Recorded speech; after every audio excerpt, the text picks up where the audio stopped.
Llegamos a este domingo, después del domingo. Estoy esperando que se haga presente Ronald Rodríguez, con quien suelo conversar todos los domingos acerca de lo que ocurre fundamentalmente en Venezuela, pero básicamente en Maracaibo. Y hoy hay muchas cosas de las que hablar. Por ejemplo, fíjense lo siguiente: las cosas se van desenvolviendo tal como muchos pensaban que iba a ocurrir. Recuerdo que el domingo muy temprano de la mañana, después de recibir, el domingo pasado me refiero, después de recibir información de una buena parte de Venezuela, sobre todo de los sectores más neurálgicos, me atreví a escribir algo así como que yo no tenía una lámpara, no tenía una bola de cristal, y que ciertamente que adivinando yo no he podido ser muy exitoso, o por decirlo mejor, no he sido nada exitoso, pero por la información que estaba recibiendo, me daba la impresión de estar ante un hecho inédito, que es justamente que la cantidad de votos que se estaban anunciando a favor del candidato Edmundo González Urrutia era mucha. Tanto que, a pesar de que lo escribí, así lo dejé en el Facebook, no dejé de tener algo de duda. Bueno, los números, que no son números, porque no existen, oficialmente digo, me vinieron a demostrar que era cierto lo que estaba oyendo de la gente que estaba en mesas y que llevaba de alguna manera un conteo de la gente que estaba votando. Cierto es que a esas cosas hay que tenerle cierto cuidado por el sesgo que tienen, pero en unos centros de votación de Venezuela y de Maracaibo y de la zona petrolera en particular, siempre nosotros, cuando teníamos el programa en el Zulia, teníamos contacto y teníamos gente de confianza que nos iba diciendo, porque conocían por muchos años de trabajo en los centros de votación, quiénes estaban llegando y quiénes estaban votando. Por eso pudimos saber que Chávez iba a ganar aquella elección, y pudimos saber también cuando en el 2015 la oposición ganó la parlamentaria, entre otras cosas porque cada vez que la oposición se ha organizado y se ha unido para enfrentar al gobierno, lo ha derrotado. Solo que la oposición nuestra estaba demasiado fragmentada, había muchos intereses en juego y no había un liderazgo. Eso en esta elección pasada lo tuvieron, porque María Corina Machado, que pudiera no ser santo de la devoción de muchos en Venezuela, logró cosas importantísimas. Por ejemplo, ella fue a unas primarias después de haberse negado en repetidas oportunidades a participar en elecciones, porque consideraba que los que estaban tomando la decisión no eran lo más idóneo según su manera de ver. Pero la señora fue a una elección primaria y las gana, y allí no solamente ganó la candidatura presidencial, sino que ganó el ser la líder de la oposición, y comenzó a actuar en ese sentido y logró sin duda avanzar mucho, y avanza mucho porque además de tener una buena asesoría política, sin duda que no se puede negar, también es verdad que ella generó un tipo de tratamiento al proceso electoral, tomando en consideración todo lo que había pasado anteriormente y que habían impedido que la oposición triunfara, como en el caso de Capriles. Cuando Capriles casi le gana a Maduro, pero Capriles no tenía cómo demostrar que había ganado. Y no lo tenía porque mucha gente de oposición que acompañó a Capriles o le jugó para atrás o no creían que podía ganar. Y en ese particular, entonces Capriles se vio peleando por algo que no tenía, de lo que no podía tener constancia, evidencia. Bueno, María Corina lo logró. Y ese es un gran mérito. Claro que es un gran mérito. Como fue un mérito tener realista, tener 70 y tantos % de las actas en un proceso electoral que ellos suponían que les iba a dar la victoria, pero no tan abrumadoramente. Mantenían las actas para asegurarse que sus votos les fueran reconocidos. Pero el gobierno no estuvo a la altura de las circunstancias. El gobierno primero permitió que se fuesen desarrollando los acontecimientos casi sin actuar. Alguien muy importante o muy influyente en el gobierno les permitió, les dijo, dejen inscribir un candidato que no iba a ser María Corina, que no va a ser Rosales, sino un candidato desconocido, un señor de apellido González, que lo conocen en su casa porque es hijo único. Y sin embargo, siendo hijo único, cuando el señor se sentaba a la mesa, le decían señor González. Imagínate tú, en su casa, no lo conocía nadie.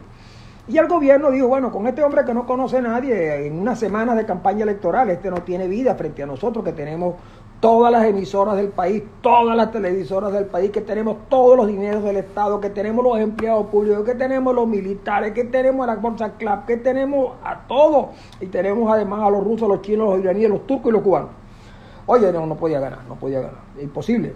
Bueno, ya abrieron el juego, pero no sabían qué iba a pasar con los venezolanos.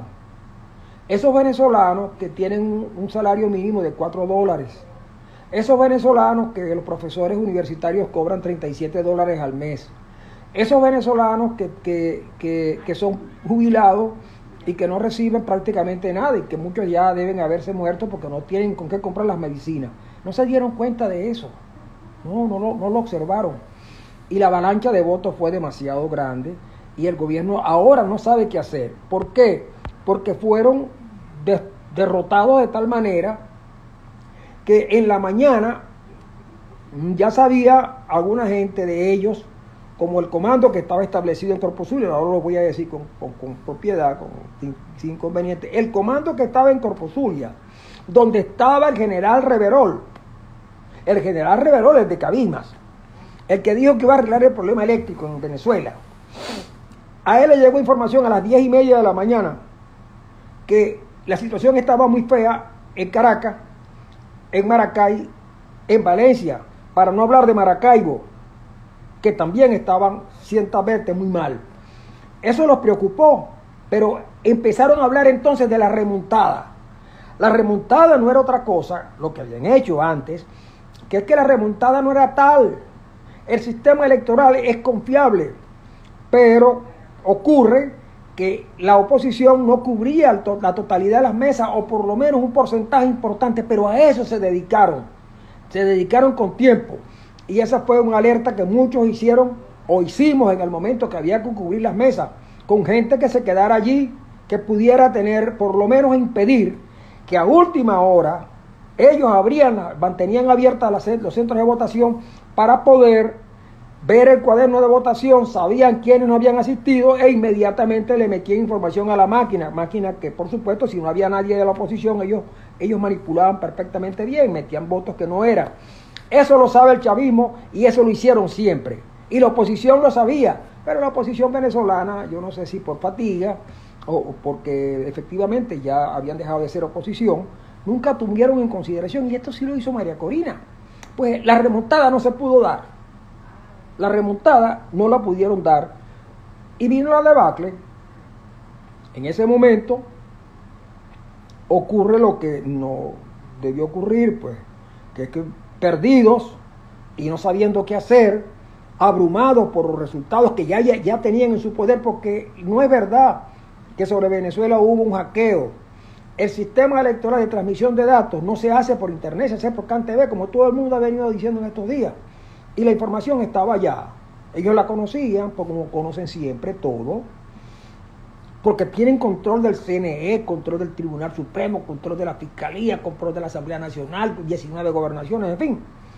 Y mucha gente, y entre ellos yo pensé que el chavismo tenía una visión de mediano, de largo plazo, en el sentido de quedarse allí por un tiempo, a organizar su fuerza y regresar para un proceso electoral. Miren, en Nicaragua, en Nicaragua, derrotaron a los Ortega y al sandinismo, lo derrotaron con las armas y lo derrotaron electoralmente. Pero después un desgraciado llamado de apellido Alemán, corrupto, le entregó el poder a Daniel Ortega, que había sacado el 28%. Desde ese día Ortega dijo, a mí no me vuelven a quitar una elección. Y entonces Ortega, por ejemplo, Ortega cuando va a elecciones, mete preso a los candidatos, los deporta, les quita la nacionalidad, en fin, es un estilo. Putin, por ejemplo, lo que hace es que los manda a matar, los envenena, los mete presos y los manda a matar. Eso es donde por lo menos hay eso que llamarían una suerte de una, digamos, de una muestra de democracia, que hay elecciones, pero elecciones que ya las controlan. Por supuesto, en Cuba hay un partido único, en China hay un partido único, en Vietnam hay un partido único, en fin. Y no hay posibilidad alguna de que nadie se inscriba. En Irán hay el partido de los ayatolás, sí, no se puede inscribir nadie que ellos no autoricen. En el caso venezolano todavía, yo no sé hasta cuándo será eso, pero todavía era posible participar. Bueno, participaron y le dieron una paliza. Con esa paliza, lo que quedaba era hacer una chapuza, pero las trampas hay que hacerlas bien. ¿Qué pasó? Que la trampa no la pudieron hacer bien como tenía que ser. Oye, entonces resulta que los tipos, cuando le dicen, mira, ¿qué pasó? Que no, nos están dando una paliza. Y entonces le dicen, bueno, entonces tú a las 9:30, 10 de la noche, amoroso, tú sacas un papel y dices que ganamos nosotros. Pero bueno, es que no. Entonces el tipo no sabía qué hacer. Primero sacó los porcentajes y después sacó la cantidad de votos. Ese fue el error. Y entonces por eso la suma de los votos da mucho más del 100%. Y no habían votos nulos ni votos blancos. Que por cierto todavía nadie sabe cuántos votos sacó Claudio Fermín. Porque, que quede constancia, yo no tengo nada contra Claudio Fermín, pero mucha gente me hizo una apuesta que Claudio que iba a sacar más de 300 votos. Yo le dije, yo creo que sí, Y el tal Bertucci, yo no sé cuánto sacó. Y el otro, Ratti, no sé, que también era, o el Brito, un tipo de apellido Brito, que es el que se fue para Europa con la plata de Alex Saab a gozársela, pues. Y que ahora es el líder de Primero Justicia, bueno, líder no, que tiene le dieron el partido. Bueno, nadie sabe cuánto sacaron esos señores.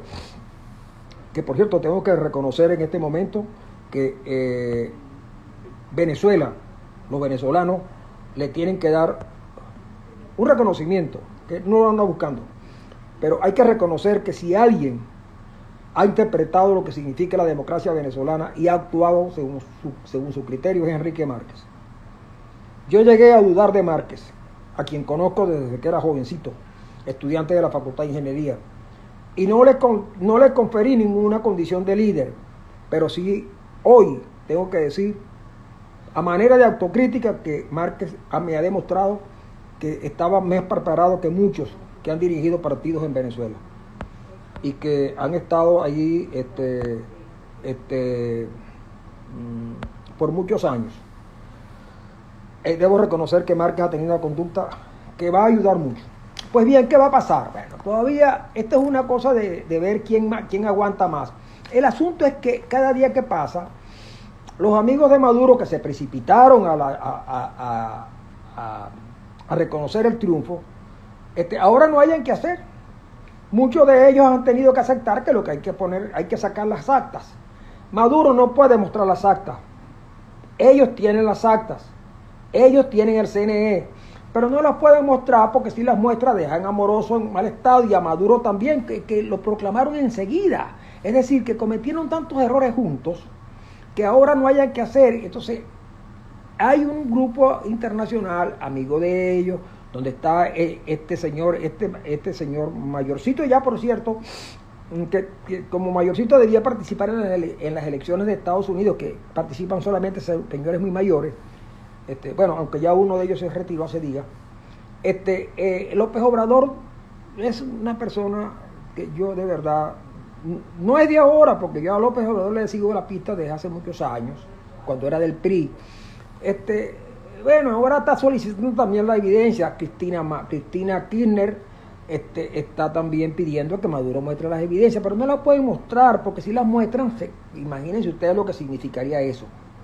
Yo creo que el chavismo no tiene más allá, no tiene vida, no tiene más vida que esta. Quizás algún otro partido que se funde y tal tendrá un chance, pero el chavismo, salvo que dé un golpe de Estado, que no sé quién lo va a acompañar, están prácticamente fuera de juego. Yo no lo creo así. Entonces, hay un grupo donde está Petro, donde está AMLO, el mexicano, donde está Lula, que están promoviendo una salida, y hay que buscar una salida. Y esa salida pudiera ser cualquiera de ellas. Pero, por ejemplo, me han señalado que sí, que van a aceptar, pero que María Corina no esté. Bueno, eso es cuestión de cuánto tiempo puede esperar. Que sí, pero con unas nuevas elecciones. Bueno, unas nuevas elecciones, porque Maduro seguramente va a argumentar que debe haber nuevas elecciones porque el Centro Carter dijo que las elecciones no eran democráticas. Y ahora Maduro debe estar muy decepcionado por esa política de no dejar que llegaran los observadores internacionales. Y es que hasta venían unos señores que venían en un avión de Panamá y no lo dejaron entrar. No pudieron meter a la gente de la Unión Europea porque nada de observadores.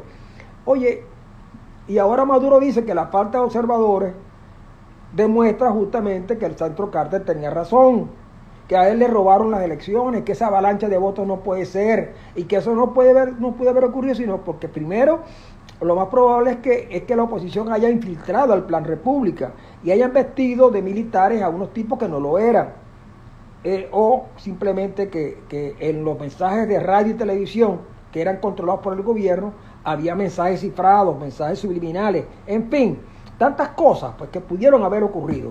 Ahora, en el ambiente está que los amigos de Maduro no pueden avalar el golpe de Estado que dio Padrino, porque Vladimir Padrino da un golpe de Estado y hay asesinatos, hay persecuciones, hay detenciones, hay censura, pero el criminal es Pinochet. Oye, sí, lo mismo que hizo Pinochet en Chile, lo está haciendo Vladimir Padrino como jefe de la Fuerza Armada. No, pero como el Padrino expresa los intereses de cierto sector de la humanidad que se llama la izquierda, pues no se dice que es un golpe de Estado. Ahora ellos dieron un golpe de Estado y tienen que entregar el poder. Ahora hay que facilitarle la salida del poder, y esa salida del poder pudiera facilitarla en una nueva elección, que ellos no van a ganar, pero una nueva elección que tiene que ser con un CNE distinto, porque este CNE nos demostró que no está en condiciones de dirigir nada. Tiene que haber observación internacional y tiene que haber todas las garantías del caso para que haya una elección. Y eso lo consiguió la oposición, y eso lo consiguió María Corina Machado, y eso lo consiguió el Mundo González Urrutia. Y por eso digo yo que ya estamos en un proceso de transición, ya estamos en la transición, justamente porque esa elección del día 28 generó un proceso de cambio en Venezuela, que no lo observemos en tanto a que cambia el poder de un lado humano para otro, no, pero las cosas ya no serán como antes. Aún sosteniéndose una semana, 3 semanas, 4 semanas, no sé cuánto tiempo en el poder, el final está allí. Ahora sí, y está allí justamente porque el gobierno perdió las elecciones, esas elecciones que pudo haber perdido antes, pero que la miopía de los grupos organizados como partidos no vieron. Y por eso se abstenían de cada rato. Cada vez que se abstuvieron, Maduro ganaba. Esta vez quisieron hacer lo mismo, Maduro empezó a meter cuñas en la oposición con su gente. Porque aquí hay mucha gente que se dice de opositores y no lo son. Allá hay mucha gente en los que estamos ahora que dice que son demócratas y no lo son. La democracia es alternabilidad, la democracia es consenso, la democracia es conversación, la democracia no es entender al otro como adversario y no como enemigo. Pero bueno, esa es una cosa que se va a dilucidar en el futuro. Un último aspecto, porque Ronald no me aparece por ningún lado, quizás se tomó unas vacaciones, y no solamente unas vacaciones, sino que las opiniones que yo pueda emitir aquí pueden perjudicarlo también a él. En Venezuela hay una censura brutal, con las emisoras, con las televisoras, con los medios, con todo. Eso es verdad. Y hay, por cierto, alguna gente que se la anda diciendo que es culpa que los locutores, periodistas y dueños de medios son tan... No. Es que no pueden hacer nada porque corren riesgos graves.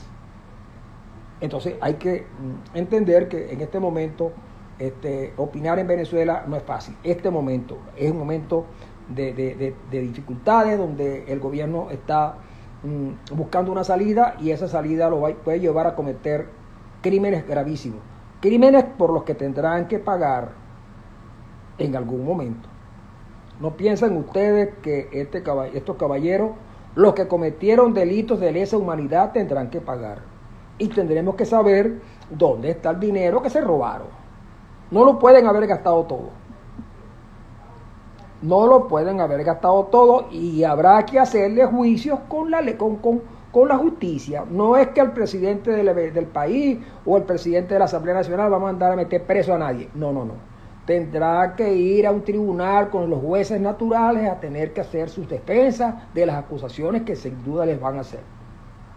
Un último aspecto de la conversación de hoy, porque al no estar presente Rodríguez, yo voy a hablar poco, y además porque al salir de acá voy a ir a una reunión con venezolanos en la casa de mi gran amigo, de mi hermano, pues más que amigo, Luis Moreno, quien está de cumpleaños, y seguramente ahí se van a dar cita a algunos de sus amigos y vamos a tener que repetir un poco de esta conversación con ellos.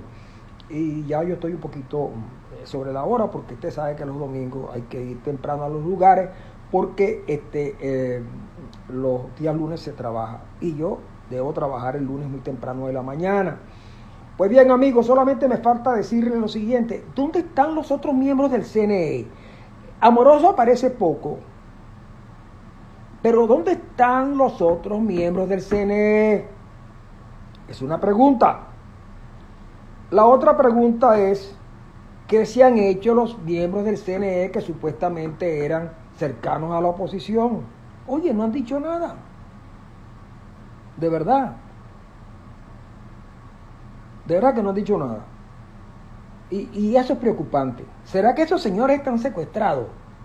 ¿Será que les tienen amenazada a la familia? ¿Será que fueron al mercado de compraventa de dignidades y vendieron la suya? No, además, yo tampoco lo voy a censurar si la vendieron, de ninguna manera. Porque en tiempos de dificultades uno es capaz de cualquier cosa. Yo no voy a criticarlos por eso, pero solo quiero saber dónde están. Sé que el Plan República tiene la información que la gente quiere saber. Sé que la tiene el Plan República. No le voy a pedir al Plan República que nos dé los resultados, porque ya María Corina los dio. Y ya explicaron hasta la saciedad que no se pueden falsificar las actas que ya se emitieron. No pueden hacer absolutamente nada. Lo único que pedimos nosotros los venezolanos es que si Maduro tiene las actas que lo dan ganador, pues que las muestre para reconocerle su triunfo. No. Es que Maduro tiene las actas que lo dan ganador con el no sé cuántos %. Pues que las muestre. Y al mostrarlas nosotros diremos: oye, caballero, tú ganaste, pero buenísimo. Y no hay por qué preocuparse. Maduro muestra las actas, y en las actas que tiene Maduro, y las del CNE, por supuesto, después de la verificación, porque con tantos días uno no sabe qué pudo haber pasado, se verifican las actas, y yo me imagino que las verificará un grupo de personas entendidas en la materia, y si Maduro ganó, pues se le reconoce. ¿Por qué no se le va a reconocer si ganó? Entonces yo lo que le digo al Plan República es que ellos también tienen que ayudar a salir de la crisis, porque si no, responsables también van a ser de lo que ocurre en Venezuela, del baño de sangre que anunció Maduro, y que el carnicero del Purrial, a quien también llaman Diosdado Cabello, no ha dejado de decir durante días. El carnicero del Purrial amenazado con meter preso y con no sé qué cosa más. Que por cierto, hay que recordar que cuando Chávez dio un golpe de Estado, donde hubo muchos muertos también, 2 golpes de Estado, oye, los metieron en una cárcel con todas las comodidades. Yo quisiera que Arias Cárdenas nos dijera en qué lugar estuvo él, dónde lo tuvieron. Bueno, Arias Cárdenas es un sinvergüenza, de eso no podemos pedir. U otro militar de esos Hernández, que era de Maracay, que nos cuenten dónde los tuvieron. Mientras que Maduro dice: tengo 2.000 presos y los voy a mandar para Tocorón y no sé qué cosa, porque sabe que en Tocorón lo que hay es pura delincuencia, de la peor de Venezuela, y además el sistema carcelario venezolano es demasiado inseguro. No solamente en Tocorón, sino en el Helicoide, porque por ahí han salido muertos, sino donde murió Balbuel, ¿O dónde murió Albán? ¿O dónde han muerto los venezolanos que están en calabozos? Es cuestión de que recordemos que a ellos, cuando dieron 2 golpes de Estado, se les trató de la mejor manera posible.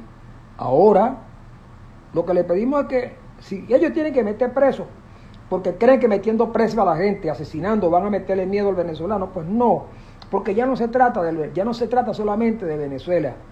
Se trató de poner en descubierto a unos tipos que se hicieron del poder aprovechándose de la democracia para destruir la democracia. Y eso indudablemente los va a llevar a tener que correr con las consecuencias de todo lo que han hecho. Bueno, amigos, seguramente mañana en la noche, que voy a estar con Ender Arenas, le vamos a dar un tratamiento a esto, y yo probablemente el martes también estaré en la radio y ahí también volveré a tocar el asunto, ya con más información que en este momento no disponemos, de la que no dispongo, pero que efectivamente se está moviendo. Yo sé que en la Fuerza Armada hay una discusión fuerte, y sé que esa discusión fuerte termina siempre favoreciendo la verdad en algunos casos. En el 57, Pérez Jiménez se cogió unas elecciones, pero el presidente del CNE de la época renunció cuando, viendo los resultados de las elecciones en Santa Bárbara del Zulia, donde toda la población había votado, con derecho a voto habían votado por el presidente, el tipo dijo que eso no podía ser, pues era un fraude nacional y tal. Pérez Jiménez lo quitó, se declaró ganador del plebiscito, y luego el 1 de enero Hugo Trejo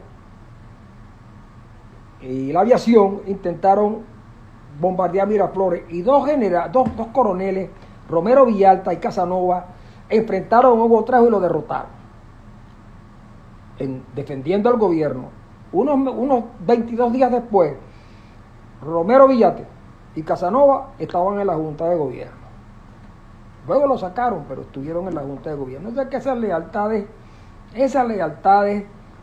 no son eternas.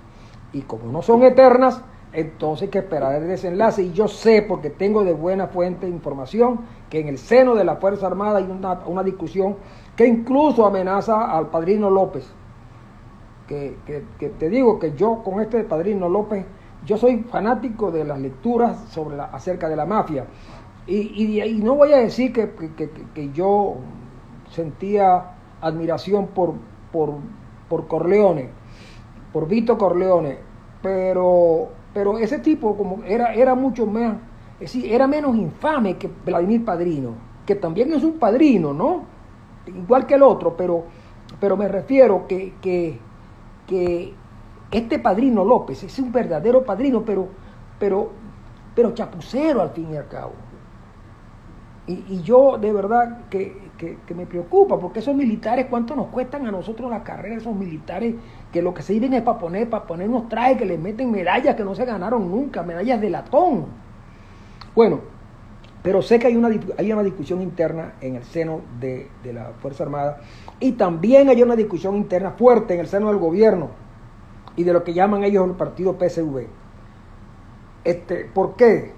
Porque hay quienes están de acuerdo en que hay que entregar, hay que buscar una manera para entregar, que hay que buscar la mejor manera para entregar, mientras que el carnicero del Furrial y otros más no quieren entregar porque tienen mucho temor, tienen demasiado temor, y ese temor los está llevando a cometer cada día más errores, incluido ese gran error de no hacer las cosas bien. Las trampas hay que hacerlas bien. Las trampas no se pueden hacer chapuceramente. Y eso que hizo Amoroso fue una trampa chapucera, porque hay que tener inteligencia, pero inteligencia matemática. ¿Cómo van a poner ese señor que qué sé yo, que habrá estudiado ese hombre? Pero por lo menos, si él hace las cosas con fundamento, hubiera engañado más fácil a la gente. Lo hubiesen descubierto de todas maneras. Pero no lo hicieron bien, y ahora hasta los amigos le llaman y le dicen, Maduro, sí, estamos, caramba, chicos, pero cuando vayas a hacer trampa, hazla mejor. Bueno, no se preocupen que yo ya voy en el segundo coletín y voy a ganar fácil. Entonces, y lo vamos a hacer mejor, para corregir. Bueno, de verdad que no fue así. Todo esto nos lleva a esperar un poquito más. Sin angustia, voy a saludar a Fabiola Rojas, que se acaba de unir hace unos instantes, a Yadira y también a mi gran amigo, a quien admiro y quiero mucho. Y es como mi paisano, aunque él, fíjense ustedes la vida, él es de Guiria, cerca de la costa Paria, pero también de la costa margariteña. Y era de Campo Rojo y yo era de Rancho Grande. Él, un eminente médico cardiólogo, y yo un economista de esos que ya nadie le da empleo. Estoy refiriéndome a mi estimado amigo Pedro Hidalgo Merlin, que está allí. Estoy feliz por haberlo visto, estoy feliz porque está conectado. Y bueno, nos vemos mañana, Pedro, que mañana vuelvo a las 7 de la noche con Ender Arenas, que seguramente nos va a contar desde Canadá sus impresiones acerca de lo que pasó en Venezuela el día domingo 28 y lo que ha venido ocurriendo en estos días. Fue un placer, amigos. Hasta la próxima. En este segmento que se llama Hablando de Política y de Cosas Peores,